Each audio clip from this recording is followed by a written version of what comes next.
These questions are being asked to find the discontinuity on the functions. So we have to have an idea what these functions look like. So we're looking at questions number 7, 8, 9, and 10. So question number 7, we have this absolute value divided by x. And where is this potentially going to be discontinuous? Well, dividing by x means that we have to look at potentially at x equals 0. And the fact that its absolute value in the inside that's the transition point, x equals 0, going from positive to negative. That's where we should check. And then to see the discontinuity, we should really just do a limit.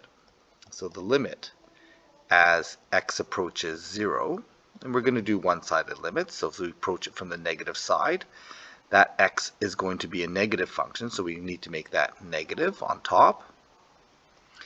And so as x approaches 0 from the negative side, it looks like the value is going to be equal to -1.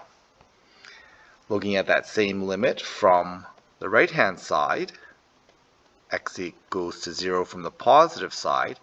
Well, for the numerators approaching 0 from the positive side, we don't need to change the sign of that, so we end up with x over x, which is equal to +1. So the left-hand limit and right-hand limits don't match.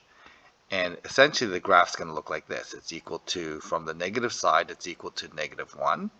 From the positive side, it's equal to +1. So this is what we call a jump discontinuity. This is also sometimes referred to as a non-removable discontinuity. For question number 8, we're looking at cotan x. Y equals cotan x. And cotan x, we have to worry about vertical asymptotes.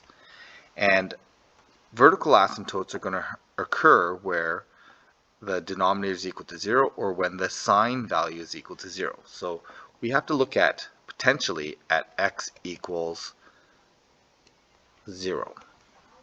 Okay.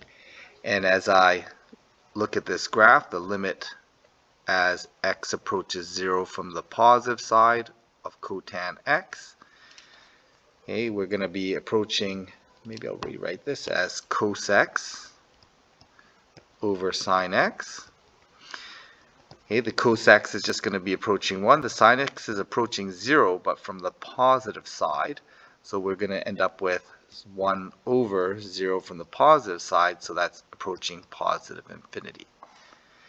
If I look at cotan from the negative side, so limit as x approaches 0 from the negative side of cosine x over sine x, well, I know the numerator is still going to be 1. Okay, as cosine goes to 0, it's going to be equal to 1. And as we approach the sine, the angle from the negative side, the sine ratio is negative. So the sine is going to 0 from the negative side. Oops, from the negative side. So I'm dividing by essentially -0, which is going to give me -infinity. So this type of discontinuity is going to look like this. At 0, it's going up, it's going down. In fact, it's going to kind of go like that and like that, right? This is what the cotan graph looks like. Okay, that happens to be pi over 2 and negative pi over 2, but this is an infinite discontinuity as one is going up the asymptote and the other one's going down the asymptote.